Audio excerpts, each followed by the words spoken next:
Durham need only 3 Derbyshire wickets on the last day to wrap up their 5th win from 9 LV County Championship games and to keep pressure on new leaders Sussex. They were only denied a 3-day win by Shivnarine Chanderpaul and Tom Poynton after the visitors to the Emirates Durham International Cricket Ground collapsed again. The first part of day 3 was about Keaton Jennings. He'd batted beautifully on the first day before he was out just 7 runs short of his maiden championship 100. He resumed his second innings on 65 out of his side's 208 for 2, and he was soon playing freely, taking his team's lead to 378. Derbyshire kept plugging away as they had to, and John Clare's efforts were rewarded with a wicket of Will Smith, who edged a cut behind on 22. Clare soon tasted success again, Ben Stokes edging him to Dan Redfern to depart for 8. But Jennings remained calm, and this time he did move through the 90s and finally nudged a single off David Wainwright to complete his excellent ton. There was a little moment of worry before he completed the run, and the delight he was feeling was clear for all to see.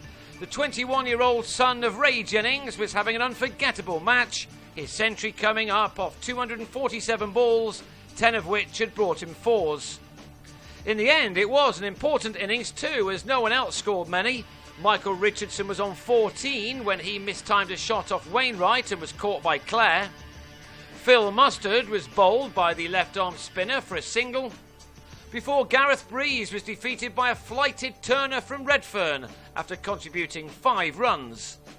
Jennings had been at the crease for 93 overs when he was finally dismissed just after lunch, taking on Tim Gruneval's throw from the deep. He left on 123 after batting for more than 10 hours in the match overall.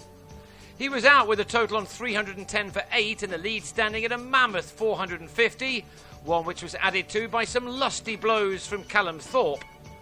When Mark Wood gave Redfern his 3rd wicket for career best figures of 3 for 33, Durham declared on 331 for 9, and that left Derbyshire with an improbable 472 runs to get to win for the first time this season.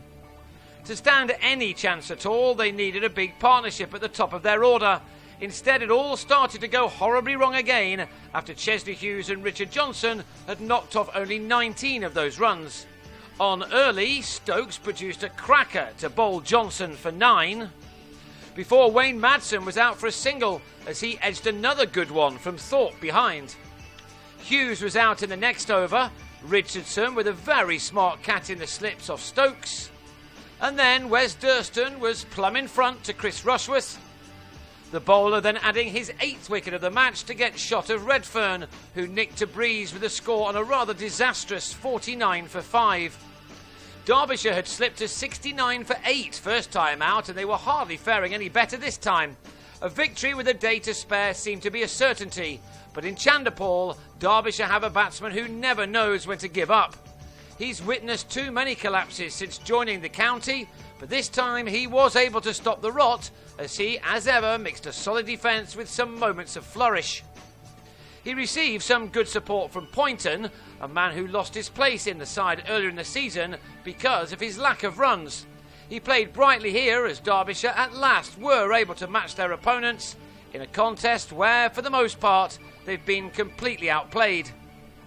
Chanderpaul's 7th boundary took him to his 50 off 73 balls. It was the 5th time in 16 innings this summer that the legendary West Indian has got that far. He has, as always, been the model of consistency in this troubled season. Of course, he is best known for his immense powers of concentration and his downright doggedness, but he doesn't always play that way.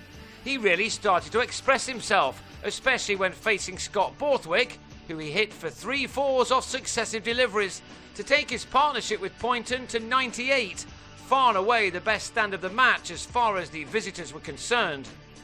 But after doing that, Chanderpaul was out in the next over, edging Rushworth behind to go for a rather thrilling 76, which had been made off only 92 balls.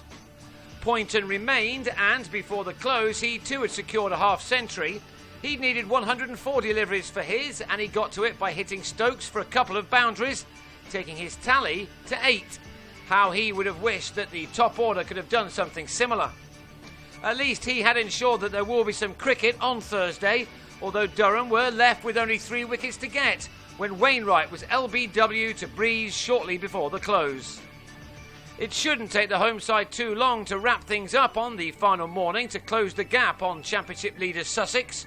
With Poynton on a defiant 56, Derbyshire will go again on 181 for 7, and that leaves them still requiring a nigh on impossible 291 runs to win.